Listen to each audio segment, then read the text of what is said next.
వీళ్ళు ఎంత దుర్మార్గులో చూడండి. సంపూర్ణ మద్యపాన నిషేధం విధిస్తామని చెప్పి, మీరందరూ యువత కదా, మీరు చదువుకుంటున్నారు కదా, ఆలోచిస్తున్నారు కదా.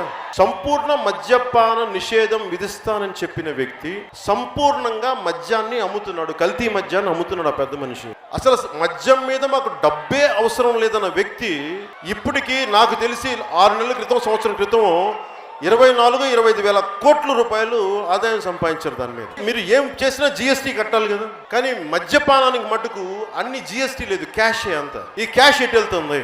మాట వరుసకి కొంత డబ్బు ప్రభుత్వ ఖజానాలో చూపించి మిగతా డబ్బంతా మీ ఆరోగ్యాల్ని హరించి. పొద్దునే జనవరిలో డాక్టర్స్ చెప్పింది నాకు, కిడ్నీ డిసీజులు, ప్యాన్క్రియాటిక్ జబ్బులు ఈ ఆల్కహాల్ వల్ల వచ్చేస్తున్నాయి. మీ ఆరోగ్యాన్ని చెడగొట్టుకునే లిక్కర్ని వీళ్ళు అమ్ముతున్నారు.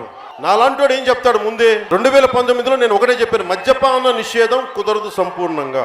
ఆడపడుచులు కోరుకుంటే మా ఊర్లో మద్యం వద్దు అంటే వాళ్ళందరూ ఓటేసి నిలబడితే అన్నా హజారే గారు స్టార్ట్ చేసిన రేలేగావ్ సిద్ధి లాంటి ఆలోచన విధానంతో అందరూ సమిష్టిగా ఉంటే ఒక ఊర్లో నివారించవచ్చు. ఒక ఊరు కోరుకుంటే, ఒక నగరం కోరుకుంటే 70% నివారించవచ్చు. పక్కనున్న యానాంలోనేమో సారా అమ్ముతూ ఉంటారు, ఆల్కహాల్.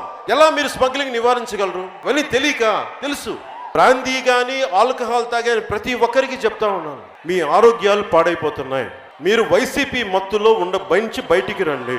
జగన్ బాబు కూడా చెప్తున్నా, జగన్ బాబు నువ్వు చాలా మంది పసుపు కుంకుమలతో నువ్వు ఆట ఆడుకుంటున్నావు. ముఖ్యమంత్రికి ఒకటే చెప్తున్నా, ఆడపడుచుల పసుపు కుంకుమలతోటి నువ్వు ఆట ఆడుకుంటున్నావు. నువ్వు కల్తీ సారాతోటి, నీ తప్పుడు సారాతోటి. వారి కుటుంబాలకు ఏదన్నా అన్యాయం జరిగితే, వాళ్ళ పేగులు తెగిపోతే, వాళ్ళ ప్యాన్క్రియాలు పోతే, వాళ్ళ కిడ్నీలు పోతే, వాళ్ళ లివర్లు పోతే సంపూర్ణ మద్యపానం నిషేధిస్తామని చెప్పిన వ్యక్తి నువ్వు. కాబట్టి మీరే బాధ్యత వహించాలి.